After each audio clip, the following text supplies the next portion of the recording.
AB Creations song. Baby Creations song. Let's talk about Jacob wrestling the angel. Face. I was thinking of that.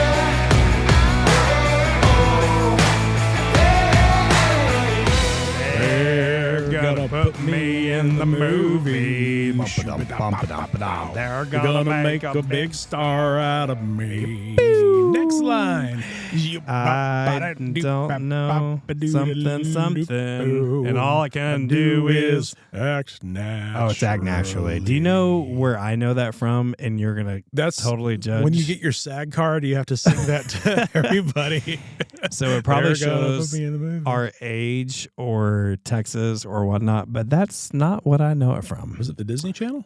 It was on Disney. Yeah. But I know it from Remember the Titans Oh. movie. Do you know what scene I'm talking about? No, which one? So when they're in the college dorm, they're trying to they're at training camp, the whole team. And you don't know what I'm talking about? I do know what you're talking about. I think it's a different song. No, it's not.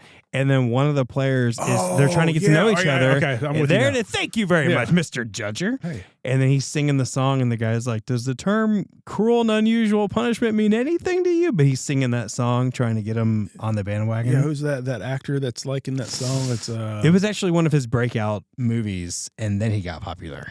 What is that? What's the name of that blonde actor? Come on. It was Come the on. Hey Girl guy. He's in so many things. How are we not going to know Ryan this? Summer? Oh, Ryan Gosling. Ryan Gosling. Yeah. The goose. Yeah, the Gosling. The Godfather. Yeah, the Godfather. So that was one of his breakout roles. It was. He said, "Don't you love Hollywood. this?" Yes. He was like, "Come Yes, on, come on. just feel this." Yes. Yeah. See, Yeah. you know. Yes. Man, you thought I didn't know what I I was thought you were talking about. about. I know you're gonna leave me. Oh, no. but I Did they do that one refuse. too? They do. At They lunch. do that one too. Yeah, At lunch. they do. It was at lunch. After You're third like, I period. remember that scene. It was lunch. Yes. It was. That's a good movie. It was. It was. A You good don't, movie. you don't like that movie? I remember that movie. Yeah. No, that was No. terrible. That was terrible. What? What's one of your favorite sports movies? You can't say Rudy. Okay, me and you already both can't say Rudy. Pick another one. Okay, it's Miracle. It is Oh, the 1980 yeah. United States hockey team that That's right. defeated the big juggernaut of the Soviet Union. Do you believe in miracles?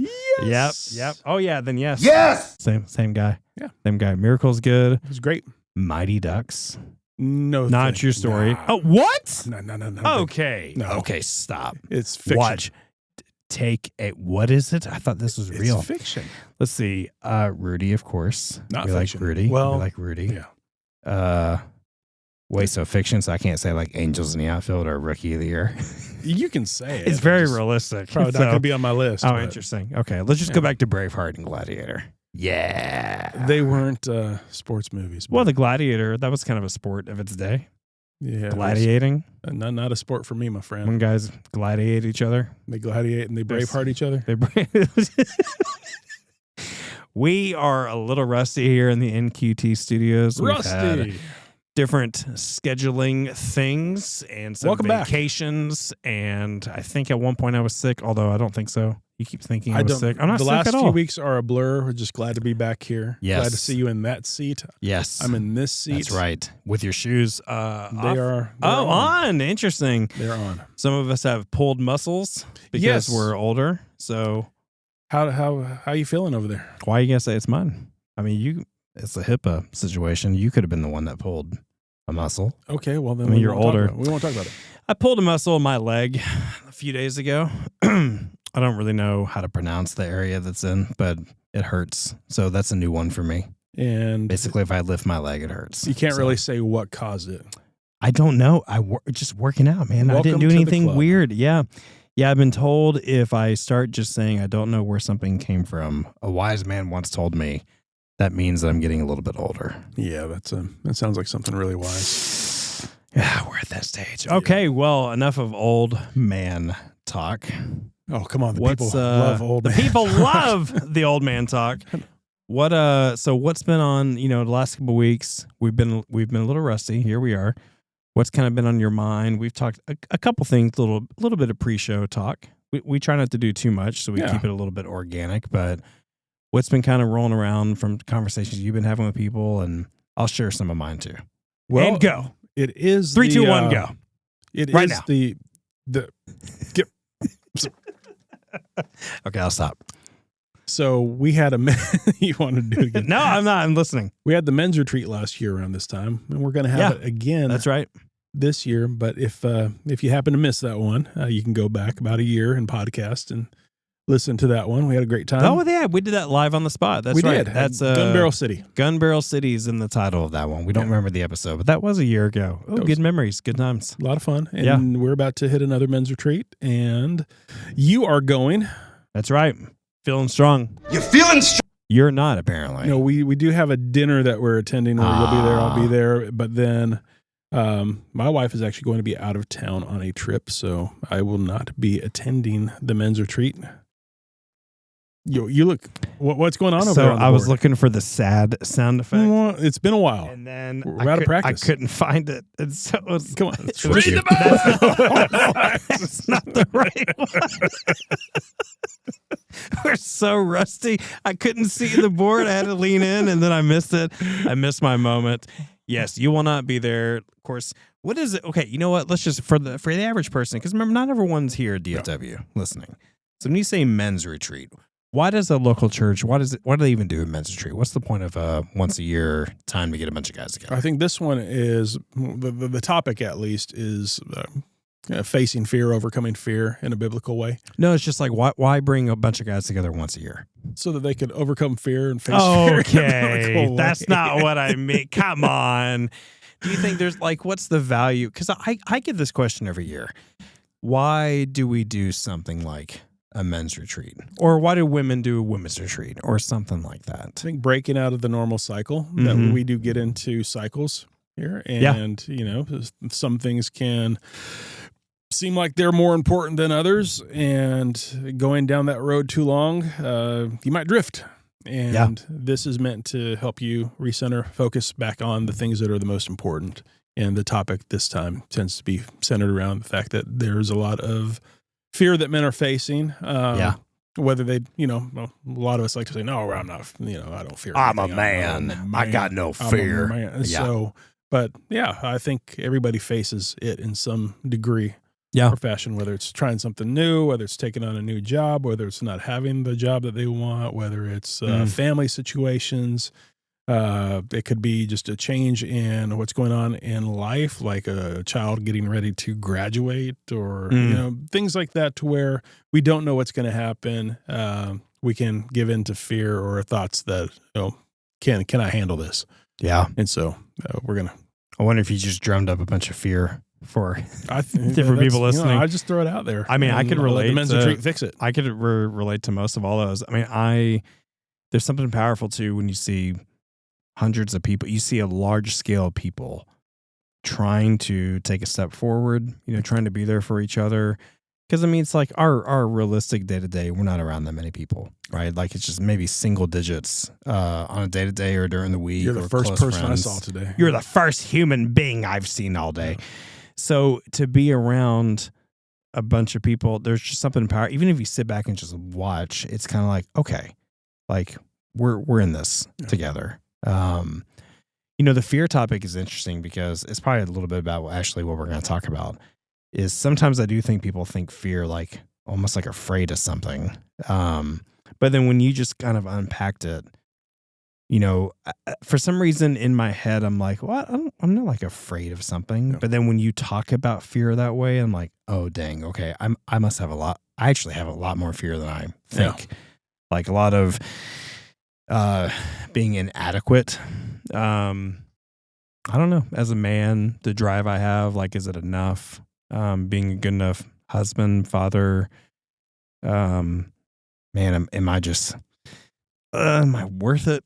Is the value there? And I guess for some reason on paper, I wouldn't call that fear, but then when you talk about that is fear, right? I think so. Yeah. This time of year, getting close to Halloween, you see all the homes decorated. You see ghosts, you see witches, you see all sorts of things, right, that are meant to cause fear if you're a small child, or a man.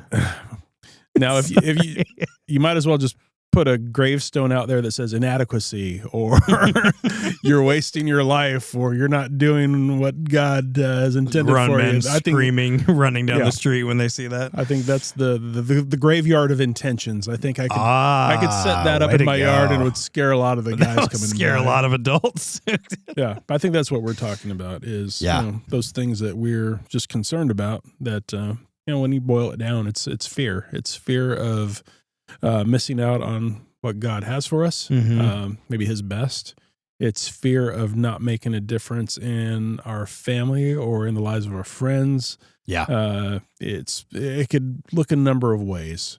And yeah, sure, there could be some fear of growing older, or fear of just feeling irrelevant. There's a lot of different manifestations of it, but all of those things wrapped into one is the reason why we need to talk about it.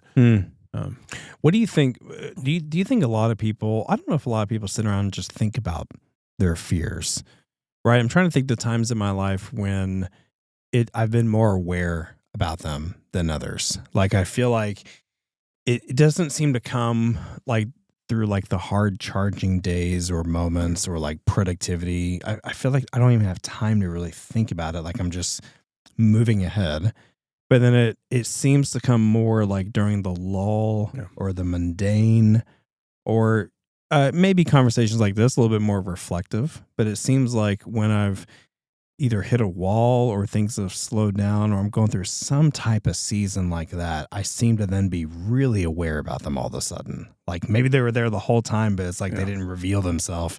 It feels like they didn't reveal themselves until a certain season, and then I feel like I got like 10 of them on me. Sure. Yeah, and not saying that you're idle or I'm idle or anything like that, but if you do have that time, then if we're not really tapped into God and his truth, and if we stray away from the word, then certainly we can start filling our head with other things, worldly wisdom. We've been going through the James study. Yeah. That's another thing that's gone on over the past several weeks, is that our whole church is diving into the book of James, very practical things about living. And one of the things that it mentions is, turning away from worldly wisdom. And if we start looking at worldly wisdom and filling our heads with that, then it could be, okay, well, time's running out. You better make a difference now, or you better do this now. And sometimes we can get ahead of God. And, if our expectations aren't met, then we can get angry at God. And that could lead to even more fear, just from not feeling tapped into what he would want for us, and just kind of going our own way. Almost like a cycle, you're I saying? think so. Like, okay, yeah. I think so. Yeah. Do you think about like your own fears like that, like often, or does something happen to you that makes you think about that? Like it's tough. It's like, we're literally bringing it up right now and talking about it. So it's making us think about it. But it's like, we stop doing this podcast. You go home tonight. Are you thinking about that tonight or tomorrow? Or I'm sure on the drive home, I'll be thinking about things that I'd like to happen. Yeah. Things that I'm hoping will happen, things that I'm, actively pursuing, that I want to go well. Yeah. And I think that's where the fear will set in of, well, what if this doesn't happen? What next? And if I go by worldly wisdom, it would be, well, you better have a backup plan, or you had better get that figured out, or you just work harder, grind harder, and that will happen. Where I think I've lived enough years here to understand that God can put a stop and he can put a start on just about anything. Yeah. So in his will, there's not going to be anything that prevents you from him opening up an opportunity for you in his right timing. And then if you're pursuing something and it's not with godly intentions, he could put a stop to that no matter what you do or how much you pursue it or how good you are at pursuing it. He can definitely put an obstacle or enough obstacles to prevent that from happening if it's not his will. So you have lived a many amount of years. I'm glad you pointed that out. Yeah, many. You would think that I have the muscle injury right now. Sure. That's interesting. You don't need to bring that up. That's a HIPAA violation. Thanks for that. The pains in your hip? Just really, it's sort of. Okay. But then so you live many years. Thanks for my physical ailments. I'll be you're doing great. Thank you. Thanks for being here. So when you say that actually sounds like a trust Like, which, okay, there's a part of me that the godly side of me is like, you're right. The sinful side of me hates what you're saying because it really sounds like a trust and control thing. Because, I mean, essentially what you're saying is, okay, ultimately the Lord knows best and his timing is the best. His provision, his ways, how he wants to go about it. Yeah. His expectations even, they're all the best. And he'll open the door, but also he'll close it if you're not supposed to do it. And so it almost sounds like, I don't know. Would I even have the fear? It sounds like a trust and control issue, which is why I would even have the fear to begin with.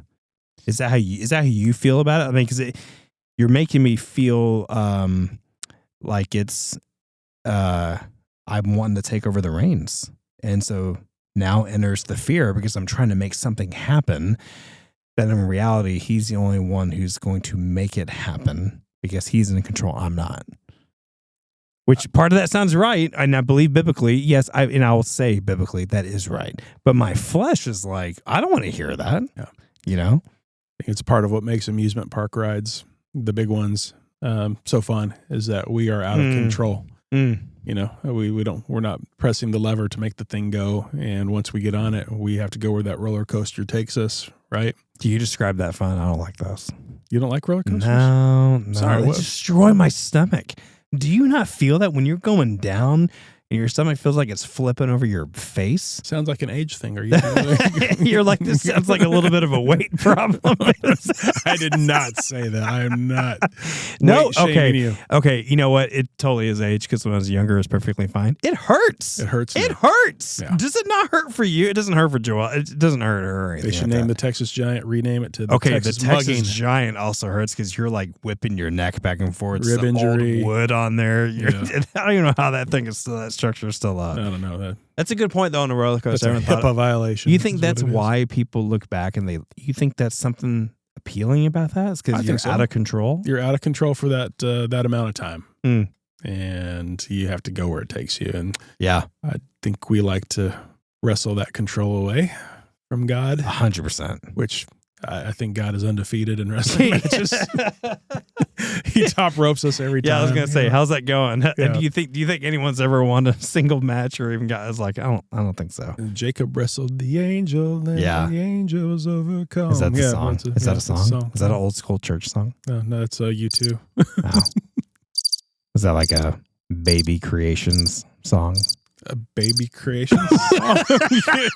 Let's talk about Jacob wrestling the angel. Face. I was thinking, is there a record out there called Baby Creations? There's like the little, you know what I'm talking about? There's like a little baby. This is going off the rails. Delilah cut off Samson's hair. I'm never going to Doo-dah. be able to Yeah, describe right. it now. Just think little kids listening to little baby videos. Okay, we got to move forward. I can tell this is literally going to be 20 minutes of laughter and a side hustle about baby creations. Sorry, folks. We'll talk about that later. We'll come back Stay to that. tuned for Baby Creations coming out. Let's go back to much more. 2026. Okay, so let's go to the practical. At least I would like to in my head. Okay. And you tell me what you think about this. I think there's a lot of people, myself included, right? You go through these hills and valleys. And, you know, when you're in the valley, it's probably when you're struggling the most or you're questioning the most. And for what we're saying, you're probably wrestling for control. If we're really, really honest, we're probably wrestling for control. And we're not wanting to either trust someone else and ultimately trust the Lord through anything. We might even be like, blah, blah, blah. You don't even want to hear it. Yeah. So we're going to go through. We're both old enough by now. We can genuinely say we know life has hills and valleys. It does. You're going to go through valleys. And so it's not a question of like, will I ever go through that? It's when you go through that, what are you going to do?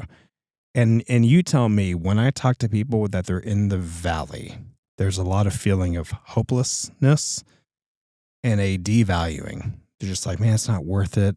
I don't know how to get back in the game, whether I'm serving or leading or I haven't opened my Bible in a long time. I haven't prayed in a while. I don't even know if God wants to listen to me anymore. I don't even know if he's even there.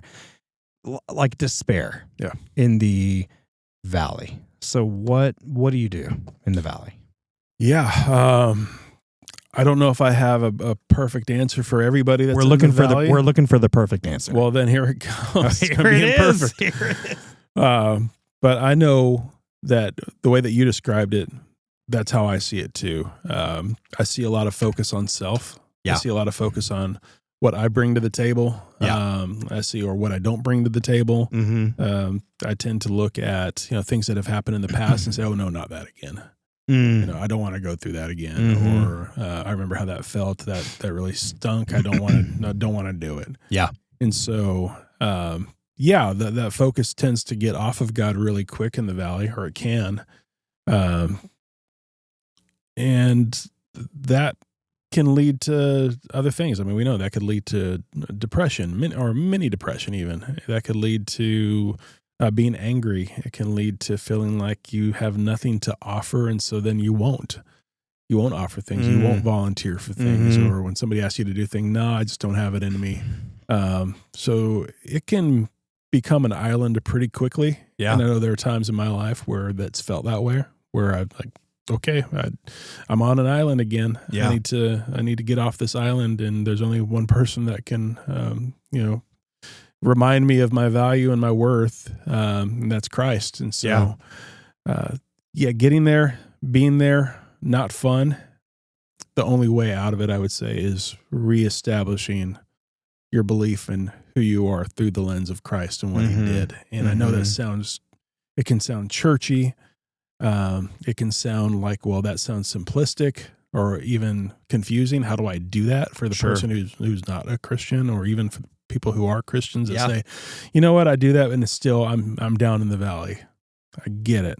Yeah. But it is the only way to really navigate that, and navigate it in a way that's truthful, where Yeah. you're going to get truth coming back to you, where God's going to remind you, no, you are valuable.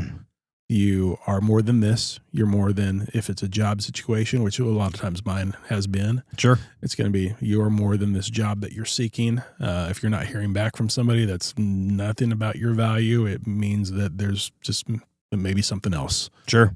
What about you?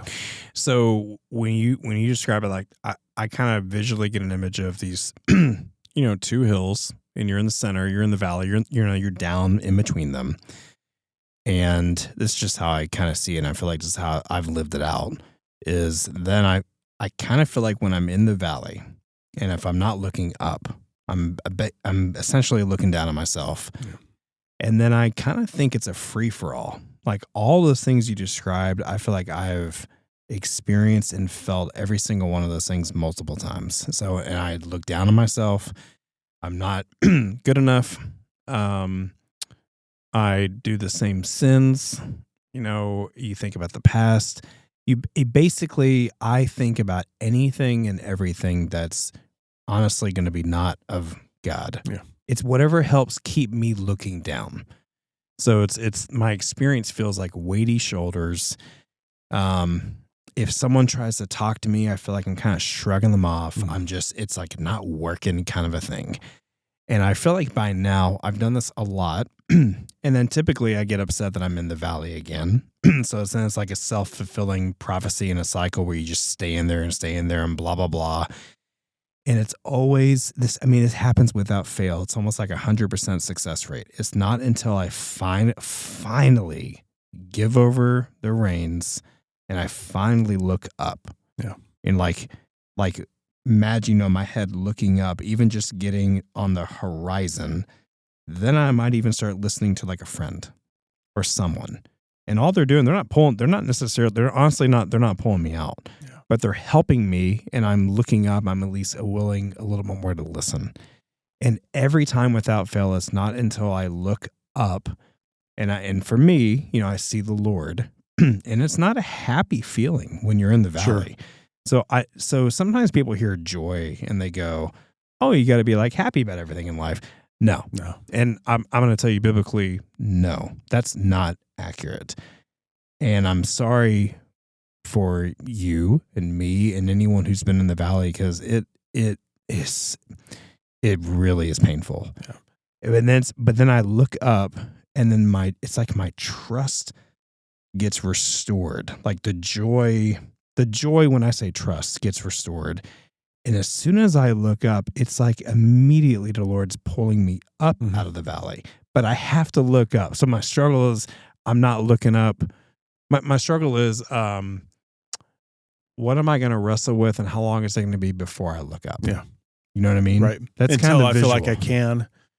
Yeah, well, either I can, or I'm so desperate and so tired of trying myself, I just stop. And sometimes you're laying there and you look up and you go, oh, this is not about me, kind of a thing. So either I exhaust myself, or I guess in an ideal world, I proactively look up. But until I look up, I don't know how someone gets out of, honestly, I don't know how you get out of the valley. Yeah, I think each valley trip looks different, right? And so one of the songs that we sing and have, we've sung it for years has been "Blessed Be Your Name," and it talks about you give and you take away, and it talks about blessed be your name when I'm found in in the good, and then when I'm in the bad.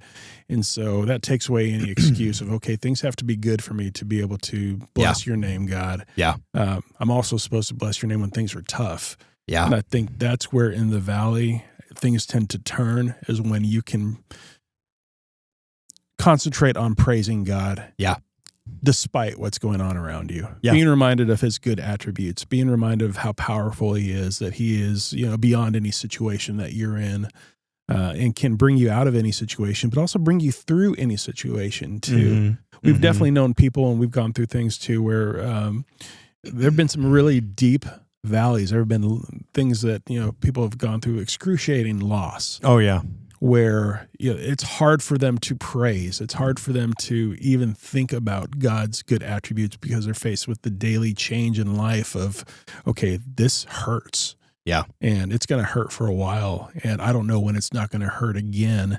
But I know that I'm supposed to get to a place eventually where I can praise God again, because I know God is good. But right now I'm dealing with these emotions, and I'm dealing with these things that are just excruciating. And that's the hope there, right? Is that God's going to bring you through that, and he's going to allow you to praise again and to lift his name up.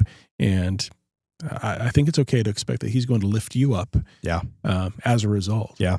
Have you ever heard the story of Jeremy Camp and his first wife? Okay. Yes. That I think they made a movie out of that too. Oh yeah. Maybe that's how. Yeah. Okay. Yeah. So for those of you who don't know, I mean, just a popular worship leader who's been around for a while and loses his first wife. And at least one of the stories I remember him telling was I think he was in the hospital room, and I think she passed away. I'm probably going to butcher it a little bit, but basically she passes away, and he was really forced with this idea of looking towards the Lord and praising him, through, like you're saying, through whether it's a good day or a terrible day like that, like losing your spouse. And it was something about him. It was the art of him raising his hands. I think he was crying and praying and praising all at the same time. Not happy again. We're not happy about this. He's not happy about it. But I think he described it as experiencing like a deep seated joy in the Lord. And, and that's there are people out there who've lost their spouses, right, or lost kids, but not every scenario has to be like an actual loss of a person either, right? Like you described, like jobs. Jobs are huge. I mean, men or women. We can wrap up our identity in it. Yeah. It provides an income to us. So when we're in between them, a lot of people hate their jobs. I mean, the average person hates their job. So it could be between jobs. It could be whatever. Fill in the blank. I think practically, when I say I look up towards the Lord, I think sometimes people go, what does that mean? You're not really helping me. Like what are you actually saying? A couple things that come to mind, because I would like to hear from you too on what practically, how that looks like. I will remind myself I'm actually not in control of my day to day. Like you and I might not finish this conversation before Jesus returns, or I could just have a heart attack. Best podcast ever, except for the heart attack. Except for the heart Jesus attack. Wow, coming back. you said that pretty quick. Jesus. okay, Well, that's good. James is telling us to be Okay. quick to listen and slow to speak. Okay. I was not. I was not quick to listen. As I and saw slow to your speak. face, I'm like, as I die, greatest podcast ever. I know what you mean. I'm glad you're here. So thank you. But I have to tell myself, okay, I'm not in control. So then, well, who is in control? Yeah. Well, then Jesus, you're in control. Okay, that's one way of looking up. God's saying, Mike, when I look at you, I don't look at you as whether you're being an adequate husband or father. When I see you as my son, and I'm well pleased. And whether you do 30,000 things for me today, or you sin over and over and over again, the fact you're looking at me and even thinking and turning towards me, I just want you, you alone, like as I created you in my image. That is even hard for me to say out loud, but that's true. It is. And so that's another way of looking up and going, okay, my worth is not determined on what I do or my role on this earth, my job or my status or anything like that. It's determined because of who he says I am. And so that right there is another like, oh, the weight feels like a little lighter. My head is starting to straighten up a lot more. Like I'm lifting my head.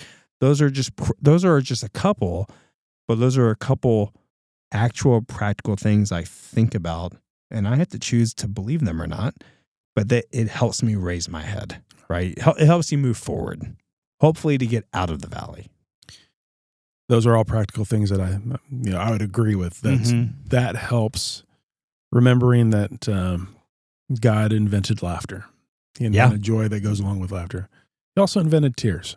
Yeah. And sometimes our tears and our prayers to him through tears are the sweet thing that he wants to hear from us that are calling out for him.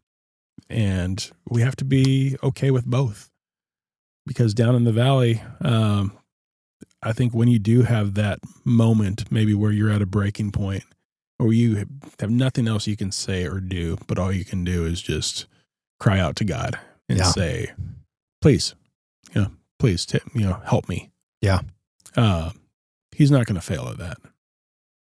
I mean, whenever your daughter genuinely looks at you and comes to you, and she could be crying, she could be mad, but I'm talking it's a genuine opening up to you. I mean, what father goes like, how dare you come to me, right? Or don't you know you need to clean yourself up before you come to me? The father just opens his arms. I'm talking the loving father, by the way, because I know many of us have experienced an unloving father. I'm talking about a loving father would gladly, with joy, just take in their child, right? Yeah. But we tend to look at God and we're like, oh, I'm either mad at him or I don't want to bother him. Or he's mad at me. Or he doesn't bother me, or he doesn't have the time for me, or he's busy doing other things. And it's like, he's busy blessing somebody else. Yes. Yeah. No, he's wanting you, he desires you. And we can look to Jesus to see just how much he actually desires you. Yeah. Why would he even send it? Why in the world would he send his son if that desire wasn't there? Yeah. I mean, that's our literal evidence and proof that he's totally there. Do you like watching documentaries on mountain climbing or anything like that? So I can't recall a specific one where I'm like, yes, the documentary on wolves on Everest that I watched a year and a half ago on the Discovery Channel was great. I can't remember. Well, let me tell you, I enjoy it. In fact, I search them out. I think I've seen that probably specific, most. Those specific I ones? love watching people try to labor up Everest. Why? What is I find it fascinating. Okay. I find it fascinating. And then talk about a valley. They have to travel through valleys to get to even base camp. Yeah. There at Everest, which would be a feat for many Are we talking only Everest? Well, you're just obsessed with Everest. Are you ever going to climb Everest in your life? I don't think I'm going to. Okay. But I like watching people from the comfort of my home. While you're eating a block of Camp cheese. 2 and Camp 3. Yeah, let's get the block of cheese in there. Okay, not so a good Everest food, by the way. So in all seriousness, so what is it about that you're enjoying? Well, you're seeing people with a lofty goal trying to get to this pinnacle, knowing that it's going to be hard coming back down, but still they're willing to put themselves through altitude sickness, possible, brain trauma, physical trauma from frostbite.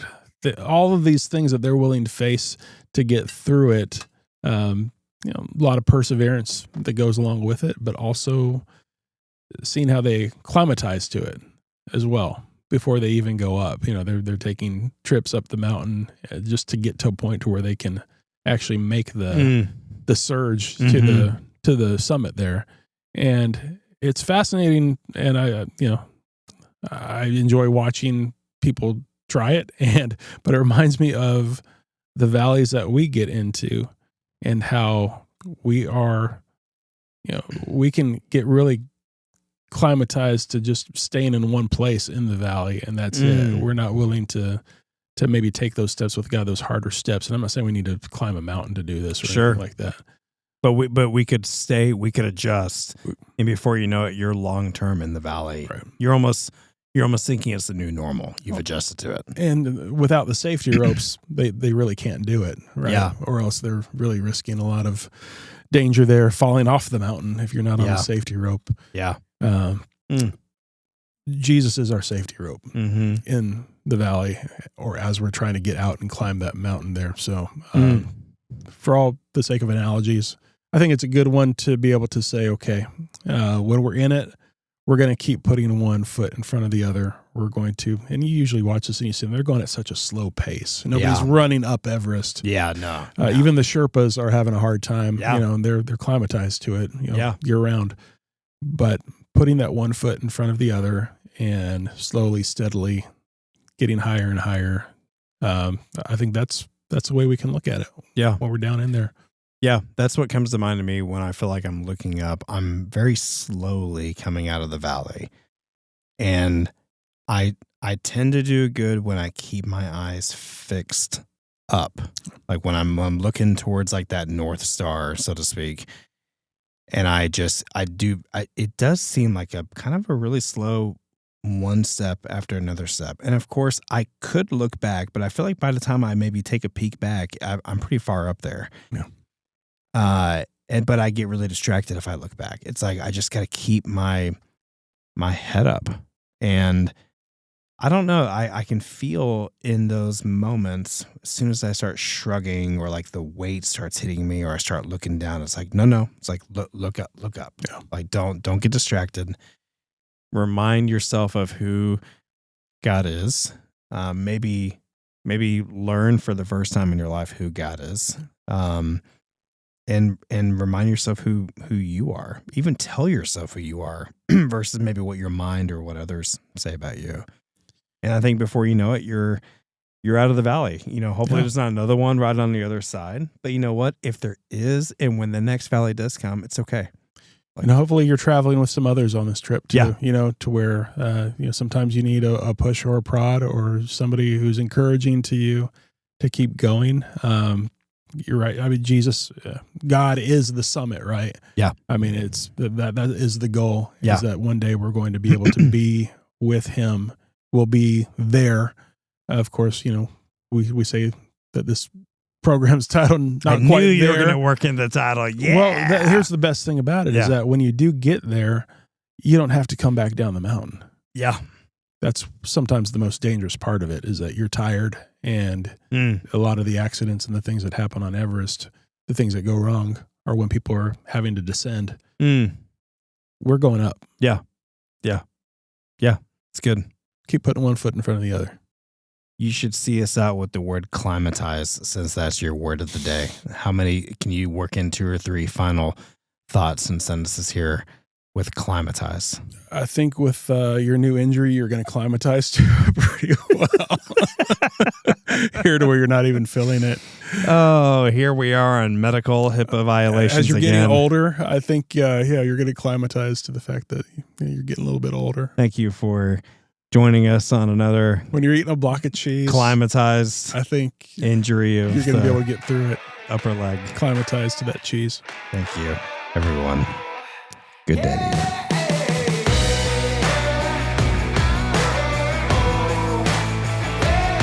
Thanks so much for joining us. Please consider rating and reviewing our podcast and hitting subscribe on whichever platform you prefer. Remember to keep moving forward because we're not quite there.